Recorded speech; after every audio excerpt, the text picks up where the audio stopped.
আসসালামু আলাইকুম viewers, welcome to Irin's Bangla kitchen. আমি আজকে আপনাদের কাছে হাজির হয়েছি একটা মিষ্টি আইটেম নিয়ে। আমি আজকে আপনাদের বানিয়ে দেখাবো ব্রেড দিয়ে রসগোল্লা।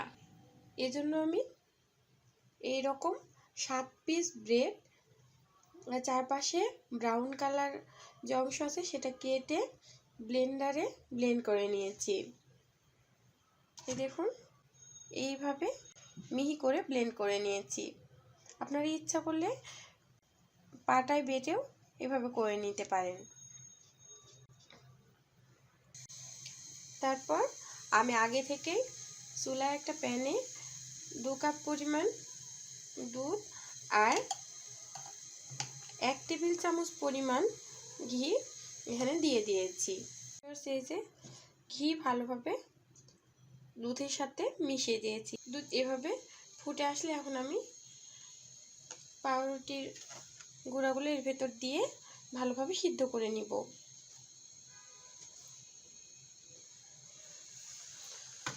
এভাবে অল্প অল্প করে দিয়ে নেড়ে ভালোভাবে আমি সিদ্ধ করে নিচ্ছি।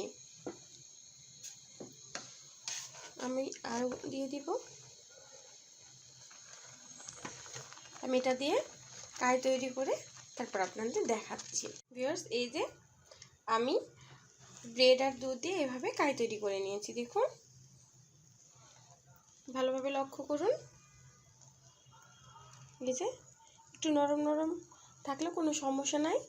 যখন এটা নামিয়ে ঠান্ডা করবেন তখনই দেখবেন অনেকটাই শক্ত হয়ে এসেছে। আর যদি শক্ত না হয়, নরম বেশি থাকে, তাহলে একটু গুঁড়া দুধ দিয়ে ডোটা মুথে নিলে হয়ে যাবে। তো এখন আমি এটা নামিয়ে এক সাইডে রেখে দিচ্ছি। তারপর এখন শিরা তৈরি করে নেব।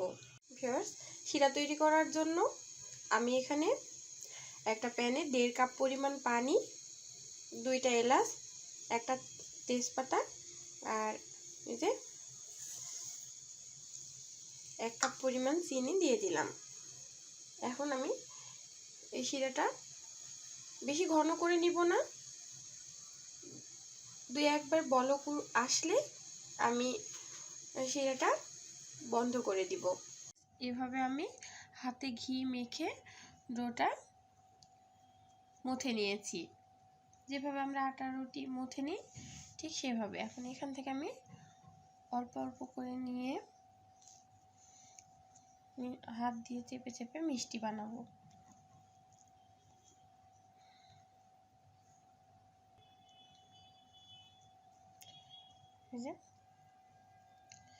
এভাবে আমি বানিয়ে নিব মিষ্টি।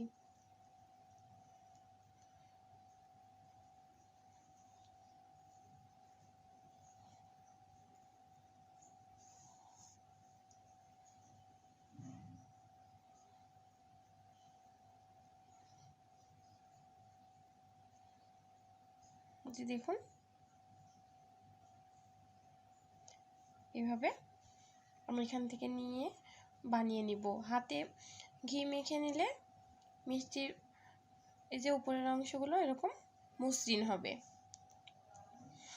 তো এখান থেকে অল্প অল্প করে নিয়ে আমি সবগুলো মিষ্টি আপনাদের বানিয়ে দেখাচ্ছি।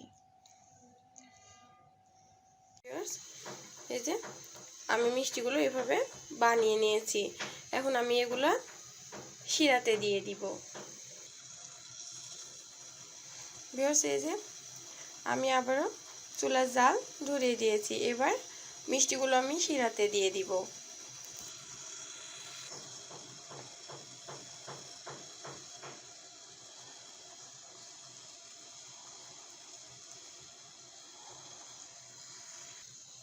ভিউয়ার্স, এই দেখুন সবগুলো মিষ্টি আমার দেওয়া হয়ে গেছে। এখন আমি 3 মিনিটের জন্য এই মিষ্টি ঢেকে দেব আর মিডিয়াম আঁচে 3 মিনিট জাল করে নিব।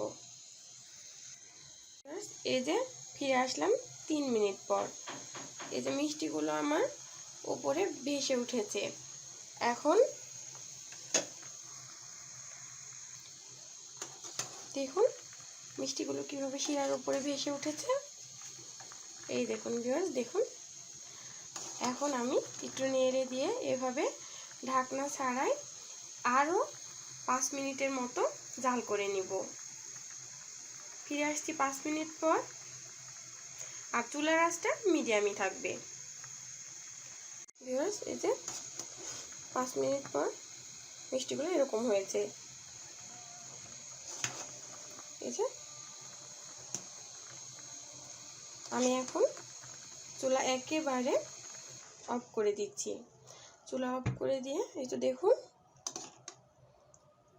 ঢাকনা দিয়ে আমি এটা ঢেকে রাখবো 3-4 ঘন্টা। 3-4 ঘন্টা পর আমি আপনাদের সার্ভ করে দেখাবো। ভিউয়ার্স, এই দেখুন ফাইনালি হয়ে গেল আমার পাউরুটির তৈরি রসগোল্লা। ভিউয়ার্স, দেখেছেন তো কত রসে ভরপুর টইটুম্বর এই রসগোল্লা। দেখতে যেমন ছানার রসগোল্লার মতো, খেতে ছানার রসগোল্লার চাইতে কোনো অংশে কম না। আপনারা বাসায় তৈরি করে খেয়ে না দেখলে বুঝবেন না এটা কতটা স্বাদের।